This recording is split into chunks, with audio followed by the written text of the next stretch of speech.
to live and die in New York. Sometimes the facts around a case that comes across my desk is even more bizarre than you could ever imagine. And this is just one of those such cases. So today we're taking a look at Stephanie Hilburn and her roommate, Deborah Elgin, and what they did. Now, according to authorities, neither one of them committed a crime. You know, and they sure both of them have had their fair share of run-ins in the with the law, but neither one of them committed a crime in this case. That was until they decided that, well, they didn't want to do the right thing.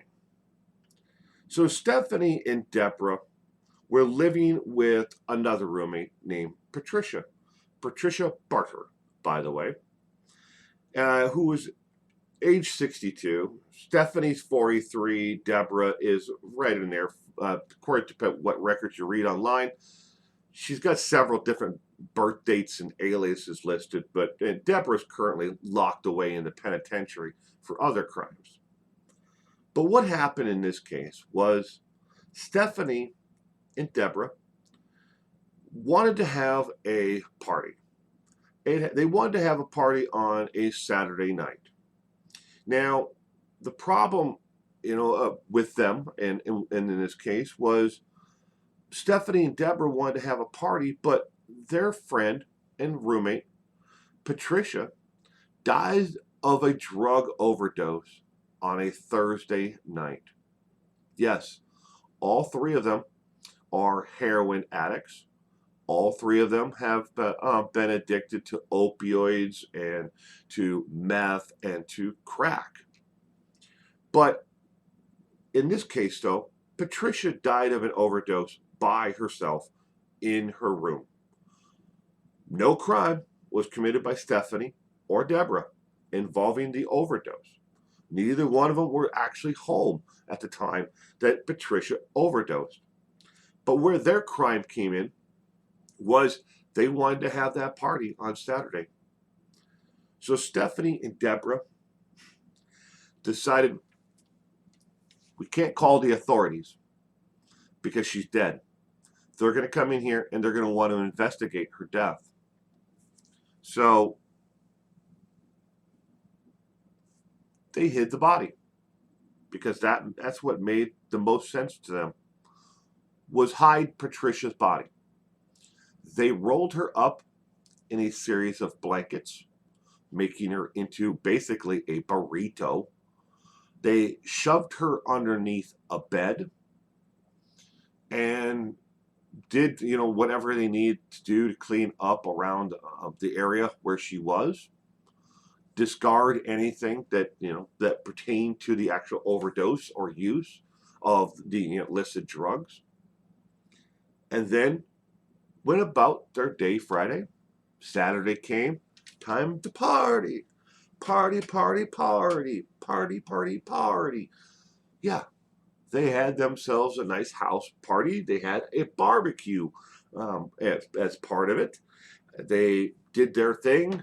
Sunday morning came after the party. Patricia still rolled up like a burrito underneath the bed. But they didn't call authorities then. Ladies and gentlemen, it wouldn't be for 6 more months before an anonymous call came in to do a welfare check on Patricia. So when the authorities came to the home to check on Patricia, they found her deceased body laid out on a bed.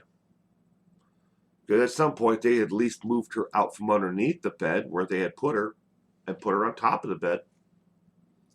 I'm sure after 6 months of her rotting away, the smell had to be horrendous in the house. But they did. They found her. They took Patricia's body away, and they promptly arrested Stephanie for not calling the authorities to tell them that her roommate died 6 months prior. You can't make this stuff up. They wanted to have that party on that Saturday, and they didn't want the authorities to be a downer and ruin their party. So, if convicted on this charge of tampering with a corpse, Stephanie Hilburn is looking at 4 years in prison. That's the penalty in New York for tampering with a corpse. Deborah Elgin, like I said, is currently incarcerated and I think she has about a year and a half, 2 years left on her sentence before she'd be eligible for parole because she's in prison. If convicted, she would be looking at the 4 years as well for her crime. But here's the kicker.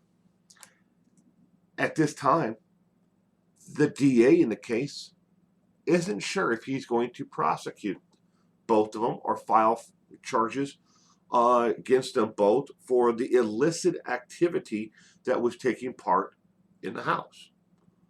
The 3 roommates, all known, and they found several different pieces of paraphernalia around the home of drug use.